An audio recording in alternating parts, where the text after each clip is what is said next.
Hello and welcome to the recorded session of teacher self learning and training programme.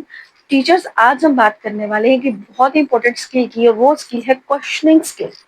Questioning skill बच्चे की critical thinking के लिए, reasoning के लिए बहुत इंपॉर्टेंट है।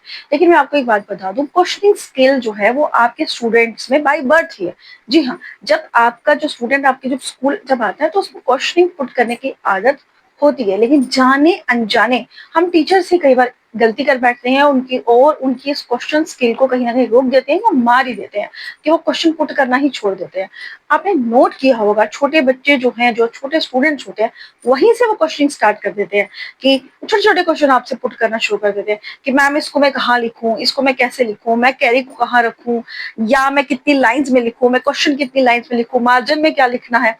तो ये छोटे छोटे क्वेश्चन हमें वो छोटे लग सकते हैं, लेकिन यहीं से बच्चे की क्वेश्चनिंग स्किल जो है वो डेवलप होती है। लेकिन जाने अनजाने हम क्या करते हैं, उनको डांट देते हैं, उनको रोक देते हैं कि बार बार आप क्यों पूछ रहे हो, एक बार आपको बता तो दिया। तो यहीं से क्या होता है, उनमें एक डर बैठ जाता है और वो कुछ भी पूछना जो है बंद कर देते हैं। और हम देखते हैं जैसे जैसे वो नेक्स्ट क्लासेस में जाते हैं, बड़ी क्लासेस में जाते हैं, आगे आगे जाते हैं, तो उनमें बिल्कुल ही वो क्वेश्चन स्किल जो है वो खत्म हो गई होती है। तो ये गलती हमने नहीं करनी है।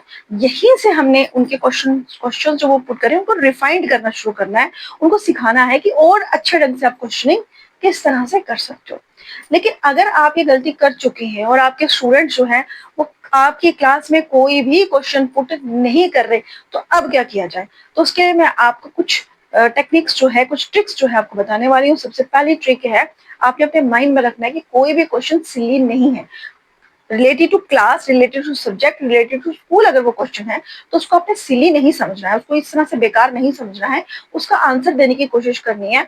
और इससे समझना है कि ये जो बच्चे ने क्वेश्चन पूछा है तो मैं इसको और किस तरह से और अच्छे वे में ये स्टूडेंट जो वो प्रेजेंट इस क्वेश्चन स्किल को कर सकता है। तो सबसे पहले अपने अपने माइंड में रखिए कि कोई भी क्वेश्चन सिली नहीं होता। जो आपके बच्चे ने पूछा है उसके पीछे जरूर कोई रीजन होता है। दूसरा, अब क्योंकि आपने उसके उस स्किल को, क्वेश्चनिंग के स्किल को कहीं ना कहीं हमने दबा दिया है, तो अब हमें उसे क्वेश्चनिंग वर्ड जो है वो सिखाने पड़ेंगे। व्हाट, वेयर, हाउ, इस तरह से आप क्वेश्चन वो किस तरह से बना सकते हैं, ये अब हमें उनको सिखाना पड़ेगा। ठीक है। तो एक और इसकी ट्रिक है, आप इसमें ये कर सकते हैं कि आप क्या करें, आप आंसर्स पुट कीजिए, आप उनको आंसर्स दीजिए। और अब आप उनसे इस तरह से एक एक्टिविटी करवा सकते हैं कि आप उन्हें बताइए कि ये आंसर्स हैं, इनके क्वेश्चंस क्या हो सकते हैं, इनके क्वेश्चंस फ्रेम ऑन कीजिए। तो इस तरह से धीरे धीरे आप देखेंगे कि उनमें क्वेश्चनिंग स्किल जो है वो डेवलप होगी। तो इसी तरह से अगर आपके पास भी कोई मेथड है तो आप इसे कमेंट बॉक्स में जरूर लिखिए, ताकि हम भी उसका बेनिफिट ले सकें। Thank you.